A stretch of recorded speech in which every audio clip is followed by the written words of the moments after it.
So good afternoon, welcome to the Spartans Boxing Show. I'm Lakey. I'm joined by the legendary Mr. Arv, me too. Hello Arv, you all right? Hello everyone, hello Lakey, how you doing, Red? And Spartans Boxing Show is proudly sponsored by Round One Boxing in Brighton. So get that in there and don't forget to use your code Spartans10 at checkout to get all your boxing equipment at a reduced rate, thanks to us. And we're super proud to have with us and super honoured to have Mr. Carl Greaves, promoter, matchmaker, former boxer, former WBF world super featherweight champion on the show, who's kindly joining us from the bubble before he flies out for the big fight of the weekend. Hello, Carl. How are you? How are you, lads? You okay? You all right, How you okay? doing, Carl? Yeah, I had to try and get all that out, you see. I was trying to remember all these titles you've got, mate. That's a lot. You've done so much in boxing. We were talking off air, you know, and we were saying you're a bit of a legend. So it's an absolute honour for us to have you on the show. And we thought it'd be really nice. Obviously, there's a lot going on for you at the minute. So we thought it'd be great to get you on, talk a little bit about your boxing career when you were a fighter yourself. Obviously, you know Arv very well from days gone by. Yeah. And a former guest of ours, James Hare, we were talking about as well. You've got a lot of history with James, and we just thought it'd be great to catch up with you and give the audience a bit of a picture about you, the man, because we always hear so many wonderful things about you, and it's be nice to share the stories if you're all right with that. Yeah, definitely. Thank you. Thanks for having me on. Absolute pleasure. Absolute pleasure. So, I mean, my first question to you, I mean, I always ask, how did you get into boxing? How did boxing come into your life, in the early days?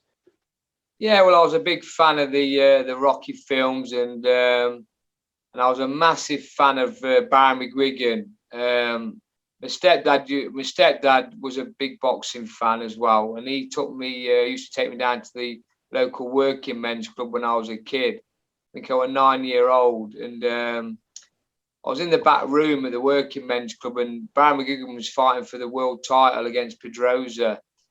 And I was just mesmerised by it. And after then, I always wanted to be a boxer. I got a big poster of Barry McGuigan put up in my bedroom, and I had one of Rocky, and went down to the amateur club. And I went down when I was 9-year-old. The amateur coach let me train that night. Dick Daubney, he's gone now, bless his soul. And then he said, look, I'll let you train this night. I could see you've got talent. He said, but I can't really take anybody in until they were 11. Back then, you never had skills bouts. It was just, you couldn't fight till you was 11.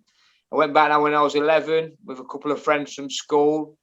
Had my first fight about 3 or 4 months later when I just turned 12. And that was it. The rest is history. I boxed until I was amateur until I was 19. I had a 50-50 record up to I was like 15, 16, and then it all really gelled for me. I got to the National Junior ABA finals, boxed twice in one night to get through to the Midland final, the North Zones. And then, got to the Junior ABA national final, reached, got beat on points by Benny May. Then I got the phone call to represent Young England. That's where, obviously, I met James here. He was on the England squad, and we used to meet up on the train on the way. He used to cut through Newark Northgate, and I used to meet him, and we used to go to King's Cross and head up to Crystal Palace together, and he had some great times. And then went in the senior ABAs. Had one of the senior ABAs, kept meeting a fighter called Craig Spacey, very, very good amateur boxer. He was a good pro as well. Remember him very well. Very good fighter. He was around at our time when we was around back in... That was it. He turned pro, had some big wins, and I kept losing to him in the middle and final of the ABAs, and I thought, you know what, I'm not going to go no further here. So as an amateur, I was 19-year-old, met up with John Ashton at a pro show in Mansfield, and we had a chat, and he signed me on, and in fact, it was 25 years yesterday I made my pro debut. Wow. March the 22nd, 1996 at the Mansfield Leisure Centre against Paul Hamilton. A very, very tough debut. As I said to people, he'd had 8 fights, won 4, lost 4. I was going to say that was a tough one for you. Champion. So it was a tough debut. I saw that. I actually retweeted it. I did, if you remember. I saw it yesterday, and I retweeted. Yeah, I think you did. Yeah. So that's a tough ask, isn't it, for your pro debut? I mean, you normally, without being disrespectful, pro debuts, especially nowadays.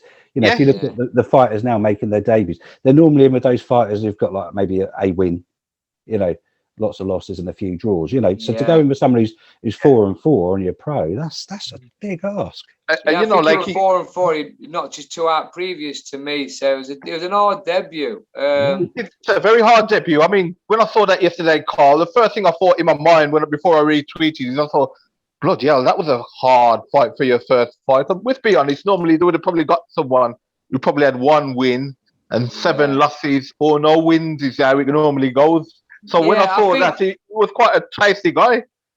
Yeah, I think them sort of fighters, you'd only box if you was like a former Olympian or a top amateur, you know what I mean? Whereas I was really a middle of the road amateur. I was a good amateur, I was intermediate, but you know what I mean? I wasn't an elite amateur. I wasn't like Olympian or an ABA champion or anything. So it was a tough debut, but listen, it's good, them sort of fights, a good learning fight. I mean, I watched it back actually, I've got it on DVD, and the first 3 rounds I boxed his head off amateur style, in and out, sharp. And then I started holding my feet the 4th and 5th round, which suited him down to the ground. He would ping him in with that right hand. And then I had to win the last and secure it. If he had won the last, it would have probably been a draw. And I dropped him with the last few seconds to go to get the decision. I think it was 59, 58 and a half. So the old half a point off. You remember them days, mate. Of course I remember it well. Yeah, I remember it well when I fought Steve Saville on a Pat Cardell show. I was top of the bill, 8-2s, and I lost on half a point. Yeah. Why did they scrap the half? I can't even remember. I completely forgot about half point rounds. But why did they scrap that? And was it just because of that? Was it just because it was just confusing, isn't it? It's the same as the 1 point system. It was 10 points for winning the round and 9.5 if you lost it. So it's just getting confusing. I think it just looked better at the end of the fight when it was like if you'd won all 6 rounds, it would go 60-57 instead of 60-54 nowadays. You know what I mean? It looks a bit better for the kids back in the day, 60-57. Yeah. Hey, I was going to say to you, you know, Carl, how many fights did you have in the amateurs, by the way? I had 70, 148. Okay. I always say it doesn't really matter in the amateurs what you're losing and how many you lose. It doesn't really matter due to say it's just the amateurs is just learning. So it doesn't really matter how much you win and how much you lose. And if you have 100 amateur fights and you won 30 amateur fights, it doesn't matter. 48. Yeah. You know what I mean, though? If you do lose a lot in the amateurs, it really doesn't matter. Because the amateur boxing is all about learning to go to the pros. It's what you do after the amateurs, what really counts when you go into the pro game. Because you're just learning, aren't you? And there's a lot of pros now who's turning pro early and they're learning on the job. You know what I mean? They never had a lot of amateur experience. They're turning pro, and if they're a big ticket seller, they'll be learning on the job. They'll be getting brought through fighting lads who's probably not as good as the lads who was fighting in the amateurs at the start. You know what I mean? Right. I understand. I mean, Carl, to be quite honest now, there's guys who ain't even had any professional bouts and they go straight into the professionals and learn on the job. Whereas there was a time where you had to have amateur fights. Now, some of them don't have any amateur fights. They go straight into the pros. It used to be a stipulation, didn't it, that you used to have that amateur background before the the British board would give you a professional license, or was it? I'm thinking. I mean, they need to bring that back. Really, they need to bring that back. I reckon they should say 20 minimum 20 amateur fights before you can go pro. Yeah. Totally agree. I agree. Because I mean, I'm sure when I remember as a kid, there was a guy I knew that was trying to turn pro, and I think he only had about 3-4 amateurs. This was with Billy Airdale. You remember? Yeah, Billy Airdale. He only had about good referee, Billy Airdale. He was a lovely guy. He was all right with me. He was good with me. But, he's a nice guy. He was a nice guy. Good ref. He had a lad, and I think he hadn't had enough amateur fights, but they made him go up to the offices, the board offices, and he had to have like a behind closed doors kind of to prove he was. That's capable. What they do, don't they, Carl? Is that what they do now? No, they've stopped it now, mate. What they did was they used to do trial bouts where you did sparring. Yeah. They've stopped doing the sparring now for insurance purposes, which I can't understand. So they just come down and watch you on the pads, watch you training on the bag and that, which, listen, you know yourself, anyone can look good on the pads and the bags. It's when you're getting it back that counts, you know what I mean? Yeah, So it's such a totally different game. I don't agree with that rule. I don't Nor agree do with I. that rule. Nor do I. You know, Carl. There's nothing worse than you go into a ring to fight, and the guy's trying to take your head off and kill you. And That's the only way you can learn it, to go and fight. So I would say they should bring it back and put it back the way it was, where you need to have a certain amount of amateur fights before you can go professional. definitely, mate. That's the only way you're going to learn, and you know there's no other way.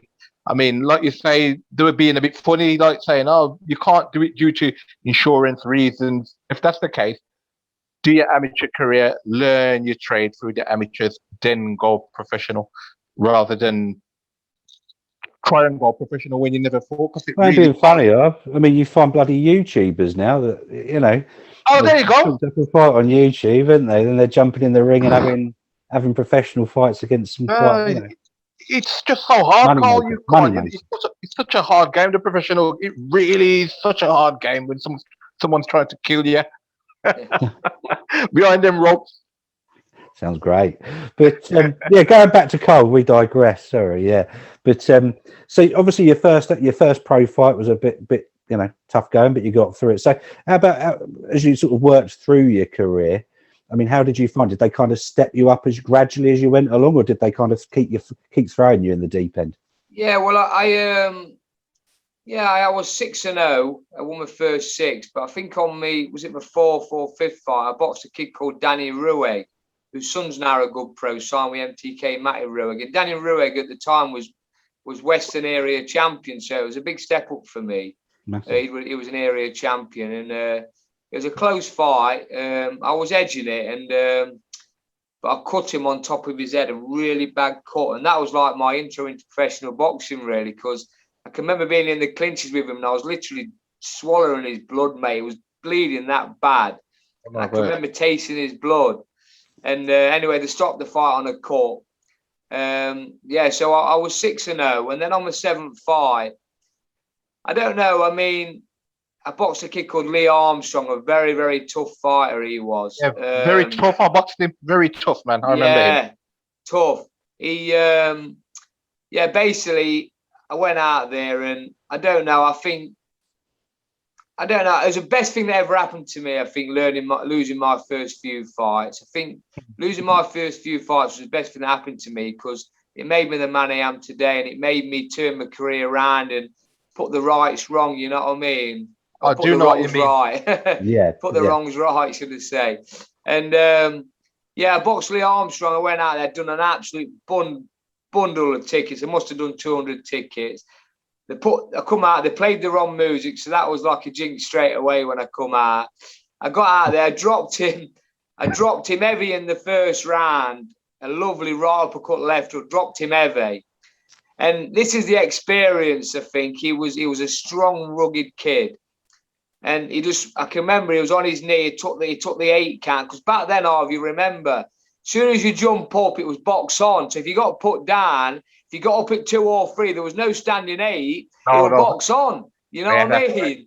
That's how old we are, you know what I'm saying? It's changed so much now. It only seems like it was 5 minutes ago, and then time flies. Yeah. I dropped him. I can remember him being on his knees, looking up at the ref. He got up at 8, and this was my undoing. This is like experience, because I went in to finish him, and I was loading up, levering him, finish him. The next minute, and it's probably I got knocked down 5 times in my whole career, and this was the only knockdown I ever remember. I can remember getting hit high on the top of the head. He just went black. He went black, and all I could remember was the bell was ringing in my head. It was weird, man. It was honestly ringing in my head. I went down. I shot straight back up at like 3, box on, and it was steaming into me, and I survived the round. Well, for the next 4 rounds, it was like just toe to toe, but I was still gone from the knockdown, honestly. And I was flinging away on instinct. And Paul Thomas, he's gone now, bless his soul. But he just grabbed me He grabbed me midway through the 4th round and just put his arm around me and said, "That's enough, son. That's enough." He said, "Save yourself for another day." And I tell you what, mate, they've had to nail me to the ground that night, because he was hitting me with everything and I wouldn't budge. But what a great learning fight. I mean, it was a good learning fight for him for that. And then obviously it was a bad patch though, because then obviously Benny Jones, I got stopped by him, and then I lost to Steffi Ball by half a point in the away corner. Oh, I ended up going on the road a bit then. I ended up going on the road a bit then, Harv. You know what I mean? Because I got beat and my ticket sales started drying up a bit. You know what I mean? So John just started getting me a few away fights. And then I think I won a couple more. And then I got a chance to fight Irving Blake for the Midland area title on my 12th fight. Well, I'd never done a 3-minute round. I'd gone from 6-2s. I did an 8-2s on my third fight, but I'd never done a 3-minute round. And I went in there and I won the first 6 easy, in my opinion. And then I tired a bit and had a decent enough last round. I thought I'd won it, but they gave Irving Blake the fight by half a point for the Midland title. Good fight, though, wasn't he? Good fight. Yeah, but listen, great learning fight again. And then after that, I never got beat for 3 years. I learned so much in them 4 defeats, 4 out of my 6 defeats. So yeah, it was good, mate. And then I never lost for 3 years. I'm looking at your record now. I mean, following that Midland, I mean, you went on a hell of a run. Yeah, I only lost 3 of my next 27 to Gomez for the British, Arthur for the British, and Johansson for the WBF World Title, defending that. So I learned so much in them defeats. I learned so much. What was your toughest one? What was your toughest one, fight-wise? Listen, Gomez was very good, but I was in that fight. He just caught my eye on top of the head, and it was a bit of lack of experience again at that high level. I mean, first time ever fighting on a Sky TV show, top of the bill, press conferences and promos. I'd never been used to it. Yeah, and the occasion got to me. I did the weight wrong. Another learning curve. And he caught me on top of the head. The only person ever to knock me out, amateur and pro. I never beat the can. But it was funny because another knockdown that I remember, I can't really remember how I felt, but I can remember being stiff and being on the canvas and my head saying get up and my body won't let me. You know what I mean? It was weird. Yeah. And they just carried me out and I stumbled back to the corner and it looked worse than it was. I think it looked really bad on TV apparently. And then I learned a lot from that. I had 6 wins. And then I got the chance to fight amazing Alex Arthur, who was 14-0 with 12 knockouts at the time. Yeah. Live on Sky. I was on the undercard of Joe Kawasaki and Ricky Hatton. It was at the Telewest Arena, December the 14th, 2002 on a Sky Sports. 11,000 sold out show. It was an unbelievable experience. And I did really, really well in that fight. I was in the fight up to the 4th round. I was catching off with some good left hooks, good counter left hooks. And then he found the breakthrough in the end of the 4th with some great body shots and tied me. And then I never went down in that fight. The 6th round, the referee just stopped me on the feet. I think there was no chance of me winning it. I wasn't really taking a lot at the time of the stoppage, but I didn't complain. You know what I mean? Mm.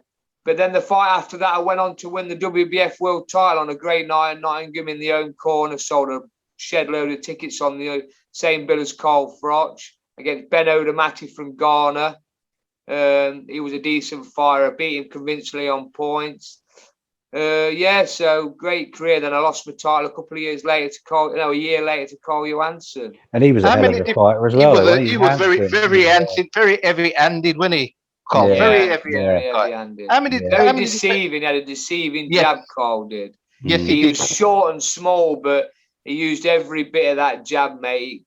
He hit you when you weren't expecting it to. I tell you, he extended it perfectly. He was a clever guy. How many defenses of your WBF title did you make before That was my first defense. What it was. It feels like you had that belt forever. It looked like you've had that belt forever before you lost it for some reason. I'd had it a year, and I'd had a couple of little. I couldn't get a defense of it, to be honest. No one had the money no one would pay the money for me to defend it because obviously you having to pay a lot more money out for them sort of titles. I mean, it wasn't a major world title, but it was a world title. You know what I mean? It was at the time it was recognised. 100%. Yeah, at the time it was recognised by the Border Control. So what it was, I saw Audley Harrison was challenging for the WBF heavyweight world title when he got that contract from BBC. Yeah. And I just rang John Ashton, my manager. I said, look, John, I says, in any way you could try and get me on that bill as a defence? I said, obviously all the WBF governing body will be there, the judges, the officials and everything. I says, can't you have a word with them? Anyway, Harry Holland was matchmaker. Harry Holland, I don't know if you know him, but he's like in the background or on all the EastEnders EastEnders series and all that. He's always in the background, the market and all that. I don't know if he's still doing it actually, but he's quite high up in boxing. Yeah, he was matchmaker and involved with Audley Harrison. Been around a long time, Harry Holland. So John Ashton. I bet you'd know him if I saw him. Yeah, John Ashton rang him and he said, look, we're taking a look at this Carl Johansson. He's from Leeds, based in America. He's never boxed in Britain. He wants to come back to Britain and fight. I think he was 14-0 or 16-0 with one draw. He drew with Kobe Kobalazi, who was a Olympic bronze medalist and world amateur champion. So he said, look, the only defence I could give him is against Carl Johansson. And I snapped his hands off. Yeah, I'll fight him. And I'd been looking at this Carl Johansson because in Boxing News, having the same name, Carl, and in the same weight category and that. And I was reading up about him and he was beating some good boys, some former world champions and that on the way through. But I was game of. I'd fight anybody, mate. You know what I mean? I mean, you can look at my record. I never ducked anybody. I fought my fair share of journeymen on the way through and learning my trade and that. But they're all tough boys, as you know, mate. And you learn a lot from them guys. And, I got to... So anyway, I had the defence a year later against Carl Johansson. And to be honest with you, I'd well outgrown the weight. I'd not made 9-4 for a year. The missus was due him a little girl around that time, and everything was wrong for that fight. I took it, got to Wembley, was £9 over the morning of the weigh-in, went out to get my scales out of the car. My car had been broke into. I had my car, everything, mate. My coat was pinched. What could go wrong did go wrong. I got the weight off, looked at Carl Johansson and thought, he's tiny compared to me. I'm going to smash you. But how wrong was I, mate? You know what I mean? I got in the ring and it was the biggest ring you've ever seen in your life, 24 foot, especially for Audley Harrison, mate. I looked across the ring and I needed my binoculars to see Carl Johansson, mate. It was crazy. Anyway, it was deceiving, like I say. And he come out and he had a good first round. Dropped me in the end of the first with a temple shot. I never ever got put down on the chin ever. It was always a temple. It was weird. Maybe through weight or something, I don't know. But yeah, and I got back into the fight, and then end of the third round, got to the corner, and honestly, I had triple vision, something I'd never want to experience again. I got back to my corner and I said to my trainer, honestly, I could hardly see him. It was that blurred. I saw about 3 of him. And he said, how are you feeling? And I goes, I'll be honest with you, I can't see you. So straight away, never even questioned me, got the ref over and pulled me out into the third round. So bit of a blessing, really, because I'd struggled badly with the weight. Moved up to lightweight after that. And then, unfortunately, my career got cut short because I failed as scam. But I had 2 wins after the Johansson fight. Obviously, back to the Gibraltar history. I don't know if you know my history in Gibraltar, but I mean, it's a massive thing, me going out there this weekend. Obviously, this weekend, flying out tomorrow, because I went out there in '99. I've got friends who live out there. They invited me out there to an amateur show. I went out there as a guest in '99, and then I really gelled with the trainer out there, Ernest Victory MBE, and we got on really well, had a few sessions with him. And fantastic. After that, I started setting up my training camps out in Gibraltar, and had a few good fights, had a few good sessions out there, had long time, 2 or 3 months of time, and then I met some sponsor out there, Andre DeBar, who sadly passed away now, and he wanted to put a show on for me in Gibraltar. So I'm the first and only ever person apart till this weekend that's ever boxed out there professionally. So I boxed Rakim Mingalayev 2004. I had 1 more fight after that, and then obviously I failed a scan. So fantastic memory. I got married in Gibraltar. I got friends out there. I was going to move out there. It's crazy how it's all Really close to your heart, then, Gibraltar. Yeah. Totally, yeah. I mean, Carl, was it John Ashton what managed you through from the start to the finish of your career? Was he? Yeah, Did you he start? did. Yeah, 96 to 2005. Oh, well, I didn't even know. I never knew that. Yeah. Yeah. Oh wow. Absolutely fantastic. So, Yeah. so unfortunately, obviously, due to that, the failed scan and the loss of your license, which, I mean, that must have been a bit of a blow for you. I mean, I'm sure as a fighting man, Yeah, I mean, it was. Listen, I was down to fight. What it was, I was down to fight Stephen Chinnock for a British title eliminator. Stephen And even Chinnock. though I'd gone up to lightweight for my two previous fights, my two fights after the Johansson fight, I just had it in my head I was going to make super feather again. So I accepted the fight, as you do, good opportunity. It was Midland title and British title eliminator. And, Stephen Chinnock. Stephen Chinnock. Eh? That's Stephen Chinnock, he said. Stephen Chinnock. Yeah, you remember him. Very tall, yeah. gangly. Remember him? Yeah. Yeah. From the Midland. So anyway, I got married in my first marriage, 2004. Had a bit of time out after the Gibraltar experience, and I boxed at home against Daniel Thorpe. Had a bit of time out. Got the call to fight Stephen Chinnock. Got on the scales, 11 stone 6. And I was still trying to make 9'4", honestly. Oh, my God. I went on a strict diet, did everything right, got down to about 9'10", 9'12", went for my scan and my medical. And I swear blind to this day, the reason I failed to scan is because I was dehydrated. Drained, you know what I mean? Yeah, totally. I can remember Robert Smith ringing me up, Valentine's Day 2005. I'll never forget. Laying on the settee, I was about 2 weeks off fighting Chinnock. I think I was fighting him on the 28th of February, it was, or 24th. And this was 14th of February. I was laying on the settee and Robert rang me. Robert Smith, he said, "Bad news, Carl." He said, "You've had another change in your scan." Because I actually had another change in 2001, which I got my license back. Obviously, it's going through history now. We'll be here all day. But so I got me. So he said to me, "Look," he said, "it's been a bit of a significant change. We can't really put a finger on it."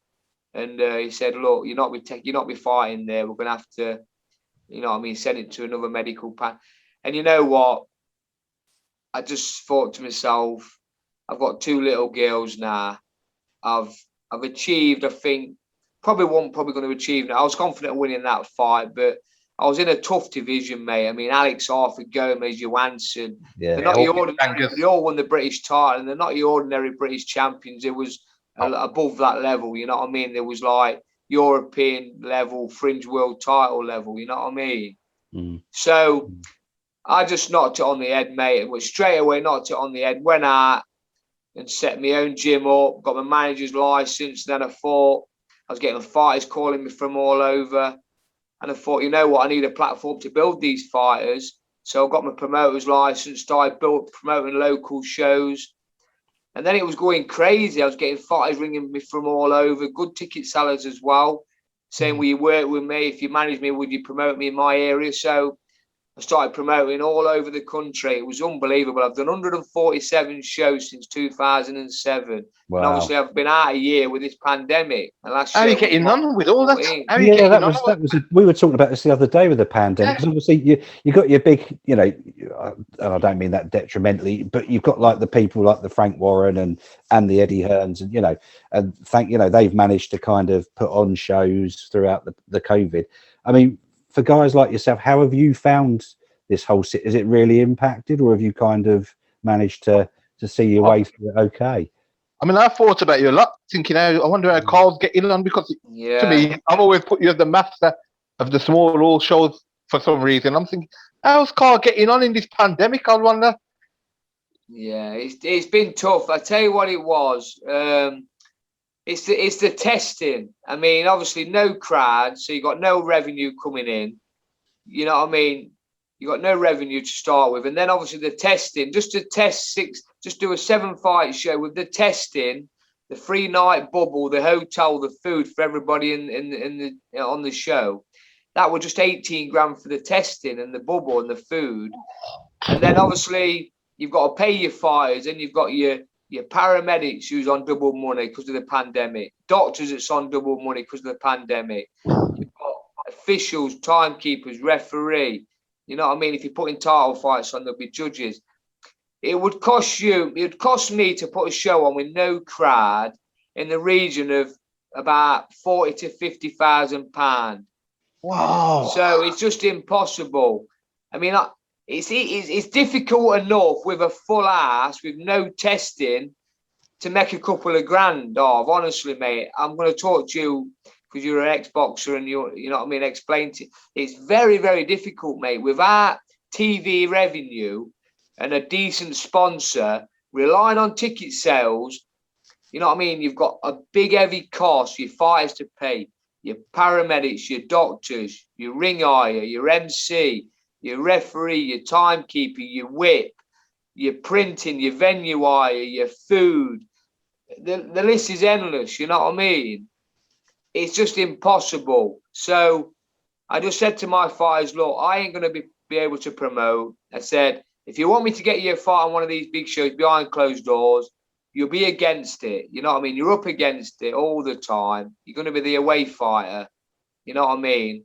And the bottom line is I've got probably 20 kids, unbeaten kids who I manage, who I think could go on to win at least an English British title, that I don't want to put on these shows. I'd rather them wait till we get crowds back, till they're selling tickets, and I can build them up, get them into a manager position, goes out to purse bids. You know what I mean? If it goes out to purse bids against a TV fighter, then obviously the TV fighter will probably want to put that on. If your kid wins, you get him a deal with a TV promoter, and that's how it works, and that's how I've done it in the past. You know what I mean? Yeah. I mean, Carl, do you have any idea when the small shows will start back? Have you got any idea? I've not heard anything. I just wondered if you heard anything to when the show will start bringing crowds back in, sort of thing, you know? Yeah, well, they're saying June, I think it's June the 21st, that they're going to start allowing crowds back. But I don't think until everyone's been vaccinated that the board are going to stop this testing. So like I've said, even if they allow a 100% crowd, while they're doing this testing and the bubble and the food, the hotel, everything, it's just not possible, because you'd still have to find £18,000, and it wouldn't be there it wouldn't be there with your ticket sales, because you're on a tight budget as it is. So I realistically think September. I've got my art set on September. I've told the lads that obviously, hopefully, I'll be back promoting September. So that's what I've got. That's what I've got my art set on, and hopefully we can get cracking again and start moving. Fingers crossed, because that's it's been a long time, hasn't it, this lockdown and all. Well, that'll be 18 months before my lads have boxed my prospects. I mean, I've been fortunate enough in this pandemic, because I've had behind closed door shows. I've had Dex Bowman in a couple of big fights. He boxed Lyndon Arthur and Anthony Hard. Got paid very well. Was tough jobs, but he gave it everything.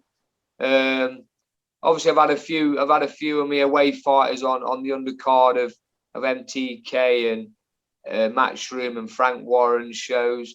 So I haven't done too bad. And then obviously I had David's big win the other week for the European title on behind closed doors.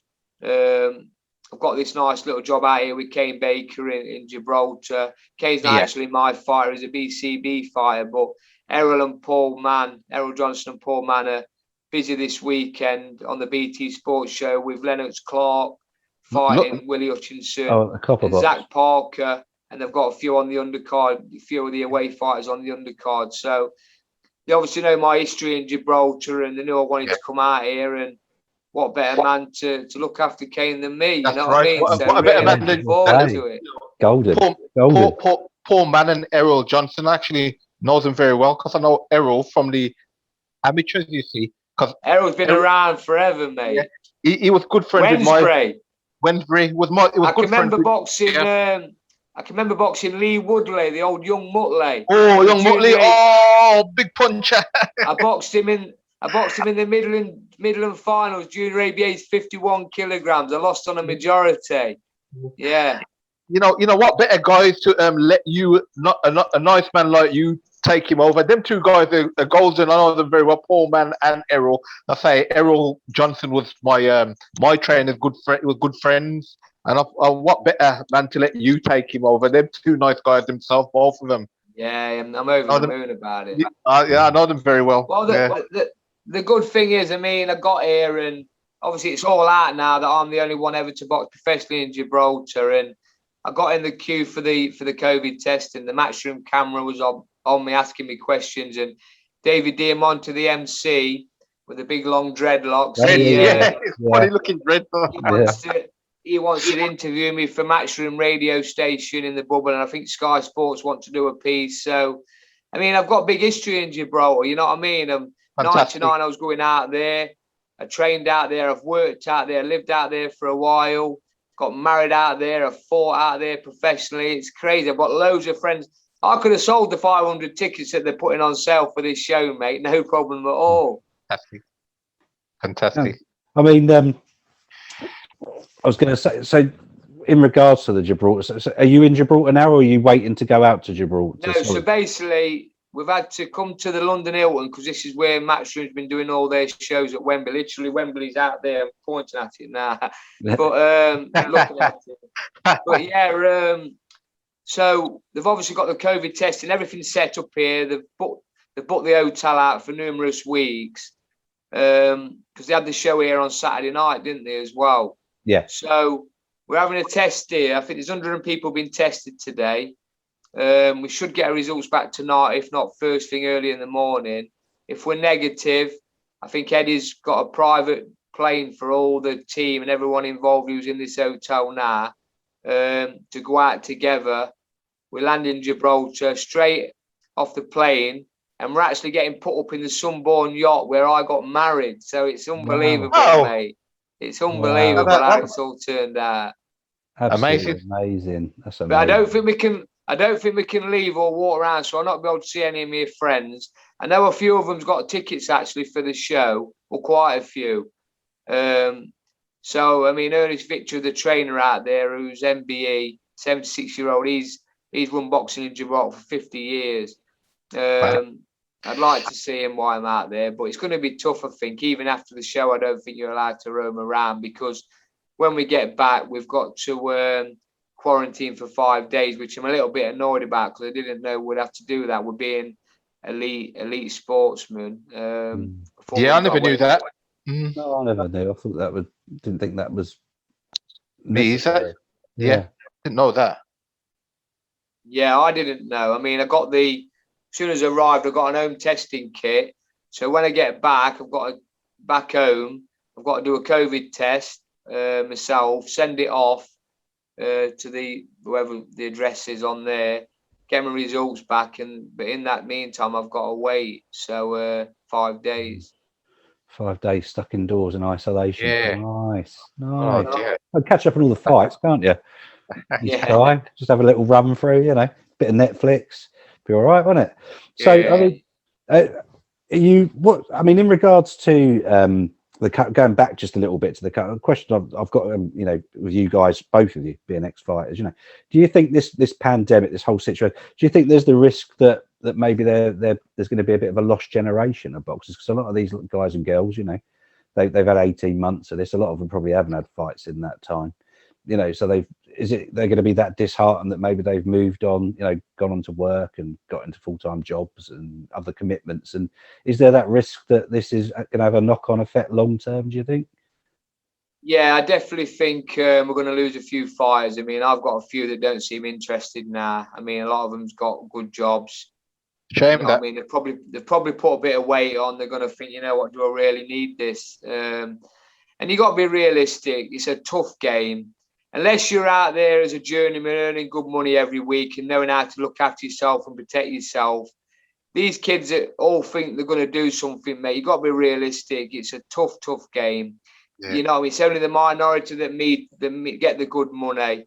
And I think unless you're going to, probably win an English minimum or British, then it's a tough job for these lads, unless you're going on the road, which is even tougher, but you're getting paid every week.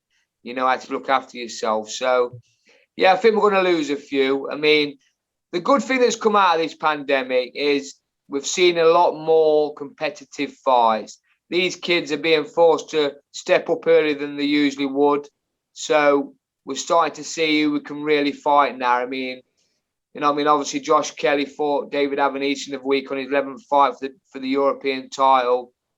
I knew in my hearts of heart that David would win that fight, but it was still a tough job. Josh Kelly was a top amateur, a former Olympian, but it was a bit soon for him. I think he was forced into taking that fight. I think there's a lot of pressure on him, and I think looking back now, he probably have regrets that he did take it, because it was a step too soon. I mean, David was tried and tested. He'd been at world level. It was a top European level fighter, David. Top fighter. Listen, we are getting to see good fights. It's ruining some fighters' careers because they're stepping up earlier than they should be, and they're not ready for it. But it's bringing the best out of some kids, and without any crowds, they're performing. Some are performing better than others, and you're seeing a lot of upsets. I mean, you look at the bookies, mate; they're getting loads wrong at the minute. Yeah, you know what I mean? There's a lot of people making some good money, and that's because of the pandemic. I mean, TV is demanding good competitive fights. And if you look through the card, both sides of the card have got winning records, mate, which is a rarity, really. It's good. That's good. I mean, that's just good that I haven't been able to promote myself, because you've got to know how to build a fighter, mate. You can't. There's time and stages where you bring a fighter through, and you've got to do it right. You know what I mean? You've got to progress them properly. And if you don't do that, you can break them, which we've seen in the past. So. Yeah, I mean, back to your question. It's been good and bad, but I think we are going to lose a few fighters. But the plus point is we're seeing a lot of good fights now. Yeah, totally. I mean, another big upset was obviously Josh Warrington, wasn't it? There's not a lot of options out there for kids, mate. You know what I mean? They're getting offered fights, and you know what I mean. If you want to be a boxer, you've got to take them. You know what I mean? Otherwise, what's the point in not being a boxer and just keep training for nothing to aim for? Exactly. I suppose it's sink or swim. That's it, isn't it? Sink or swim. Get out there, and hopefully, you get the result you want. And if you don't, then listen. I've always said it, and I would agree. You can either fight or you can't, mate. You know what I mean? I mean, I was getting a lot of credit for David's win. I was the next best thing. You know what I mean? The best trainer going at the time and that, but. Listen, the good thing is it's the best fighter I've had to work with. You know what I mean? You've got to know what you're doing as a trainer. You've got to know what to say. You know what I mean? You've got to be experienced. You've got to make sure they do the weight right and all that. But you've only as good as the tools you've got to work with at the end of the day if you know what you're doing. And you've got to be able to fight. And I was lucky enough to have a great fighter. Lucky enough to have a great fighter like David. You know what I mean? And it's brought out the best of me as a coach as well. Fantastic. And then, I suppose you're, looking forward to the weekend, because that's going to be massive for you. Great, get back out in Gibraltar. And what about after that? I mean, obviously the quarantine. Have you got plans for after? Any more fights coming up, or is it just going to be a case of wait and see for you now? Yeah, I've got a few in the pipeline. Dennis Hobson's putting a few shows on. Is he doing the old car park shows in Sheffield or something? No, he's not doing them. He's doing them in a marquee, but I think he's going to start doing them when he can get 50% crowds back. There'll still be testing, but he's giving me the option there to put a few kids on, my own kids on, that sell good tickets. I've got a few in the away corner as well. I've got Levi Giles fighting for the Midland area title against Conor Lee Jones, a 50-50 fight. I know him. Carl from my way, Conor Lee Jones. That's him, mate. Yeah, he's fighting my kids. So, is he? I never knew that. So there's a few lined up, and obviously once I can get cracking again, I've got big plans for some of my prospects. So, I mean, we're nearly there. I'm just hoping that we don't go into another lockdown, anything stupid now. Things are getting better, and like I say, I've got my heart set on September. Yeah, well, hopefully this third wave that's going around, hopefully if people get vaccinated and stuff, hopefully we'll stop it before it starts. Yes, hope so. Fingers crossed. Yeah. Well, I suppose we better let you get on, Carl, because we've taken man. Yeah, your nice precious one. time. You're a top man, you are. Thank you for coming on. Absolute legend. Yeah, you top lads. Thank you for having me on. No, thank you for coming on. You know, it's for us. It's a real honour. Gentlemen, always love you. And like I say, I mean, everybody we speak to, you know, boxing, professional boxing, whenever your name's mentioned, it's always, you know, followed by high praise. Thank you. You're very, very highly respected in the game, and good luck for the weekend. I hope you have a lovely time in Gibraltar. And me too. It brings back lots of lovely memories for you, and hopefully you'll get to go back soon after, you know, this COVID situation ends. But thank you so much for joining us. Good luck.